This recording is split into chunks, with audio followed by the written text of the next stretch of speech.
حبيبه إن الله وملائكته يصلون على النبي يا أيها الذين آمنوا صلوا عليه وسلموا تسليما اللهم صل على سيدنا محمد وعلى آل سيدنا محمد. أعوذ بالله من الشيطان الرجيم بسم الله الرحمن الرحيم وإذا حييتم بتحية فحيوا بأحسن منها أو ردوها إن الله كان على كل شيء حسيبا صدق الله العظيم. My dear brethren, I begin with Assalamu alaikum wa rahmatullahi wa barakatuh. I want you to bear this in mind that I started with salam. Usually this is not my practice. Not that I do not wish salams to my audience, no. It's a matter of habit. I'm used to reading a verse from the Quran and get stuck into the subject straight away. No beating around the bush. But for some special reason, I started this talk with salams. And I will tell you why as we get along. I will come to it. Why I said Salaam Alaikum at the beginning. Though I am not averse to other people starting with salams, it's good, beautiful, but I said it's out of habit. With me, I read an ayah and I start talking about the ayah. Where does the ayah come from? This, that, what it means, and on into the subject. But I had a special reason. But before I proceed, I also want to congratulate this Jamaat for that little plastic sign. Will please somebody get it for me? Heels on line. Will somebody please get it for me? There from the wall there. Heels on line. That's right. Shukran.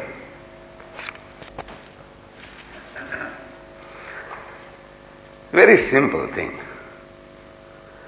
You know, this idea about heels on line, I have been wanting to talk to my brethren. Because in the Jumma Masjid Durban, we have Masjid al-Jumma. Jumma Masjid, the largest in the southern hemisphere, is in Durban. And we have problems with the lines. You go to Saudi Arabia, you have problems with the lines. You go to England, America, the Muslims, they have problems with the lines. And I want to tell them why you are having this problem.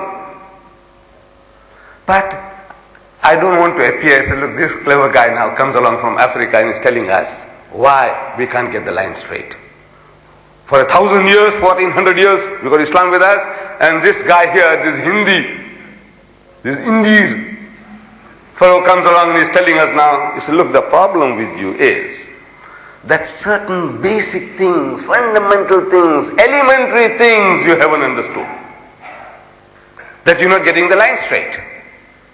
Because you want to get your line straight with your toes.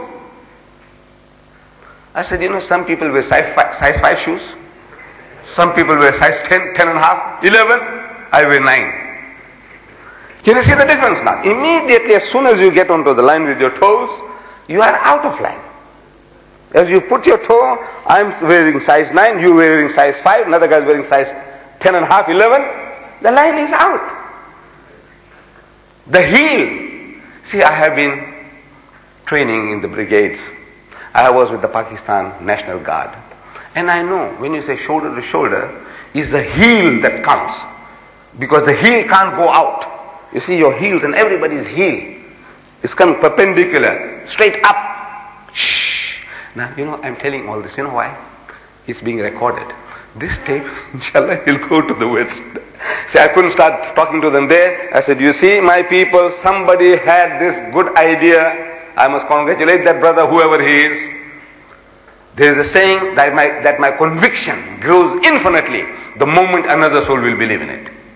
You know what I have in mind? If somebody else says ditto, agrees, I become boosted. So, mashallah. No, I'm on the right track.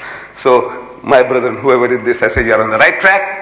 And the people who are hearing it in other countries, because this tape goes all over the world, they will also know why they are having the problems of not getting the line straight. The reason is the heels are not on the line. Congratulations to you, to this Jamaat. And for many other things, I don't know, go in and they say you're wasting so much time. The subject that was chosen was, if the label shows your intent, wear it. I know it's something strange, you never heard of it before, like a thing like that. If the label shows your intention, what you are about to do, what you want to do, so wear the label. Let the people know. Like this one here. There's a label here. This label says the Shahada, La ilaha illallah Muhammad Rasulullah. We had made others, metal ones. We said the Quran speaks the word of God for universal guidance. Beautiful. This thing we had. And the IPC, Islamic Propaganda Center, we were selling it, and it's gone out of use at the moment, but I think we should renew it. The Quran speaks the word of God for universal guidance. That's a label. So everybody sees it as, what is this Quran? So man has a tendency to want to know what it is. What is this Quran? Gives you an opportunity. The Quran is the word of God. I thought only the Bible is the word of God. Where did you get this from? Opportunity for you to talk. You see, if the label shows your intent, wear it. People know what you are, what you stand for. So I read this in a newspaper, written by a Westerner. He had some other reasons for saying this, good ideas he had. He's talking about some parties, people go to the parties and they don't know, they want to know how to get started with one another, how to chat, conversation. What do you talk about? So somebody thought of an idea. I said, look, let's put on something. Previously used to put names. And generally they put names. Ahmed Deedat. Ahmed Deedat means nothing to the other fellow. Ahmed Deedat, yes.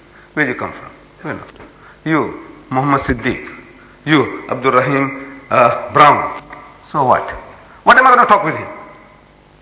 What do you want to talk? Difficult. So this says, now let's put down something, what you are specializing in. Philately. Philately. You know what's philately? Philately is the hobby of collecting stamps, postage stamps. There are people, they collect postage stamps. So a lady put it on. Philately. So now a fellow wants to get started with her. So he says, you know, I do etching. And if you want to see, I got some at home. So she says, look man, this is philately. I'm interested in stamps. But he says, you see, I'm from the foreign corps. And you know what I mean. In other words, he wants to take her home and the guys are going to show his etchings, but sex is behind his mind. And they made something, said, look, now we want to know, let's find out, what should we want to make up these labels for people when we go to a conference, that when we get together, make it easy for people to talk. So right, come on, tell us. What do you want to talk about? He says, sex. You want to talk about sex. About women. You, sex. You, sex. 100% of the guys, they want to talk about sex. They're hungry for that in the West. This is the only thing that they can talk about. There's nothing higher. Animality. Down. Animality. They want to talk about sex. So the person is asking the organizer, he said, did you, 1,000 people were to be gathered, he said, did you print 1,000 labels? Sex. He said, no, it wasn't necessary. They'll talk sex in any case. But there are people who are thinking ahead, who are on a higher level. There's one such group I came across. They call them the Young Presidents Organization. They have the headquarters, they have the centers all over the world. Young Presidents. Jimmy Carter, before he became president, he was a member of this, Young Presidents. Some of the leading lights in the world today, they have been members of the Young Presidents. It's a type of training. Certain type of people have the opportunity of meeting, leaders from all over the world, and these are the potential leaders for the nations for the future. So they have opportunity of getting together. And they invite guest speakers, people from the outside to come and speak.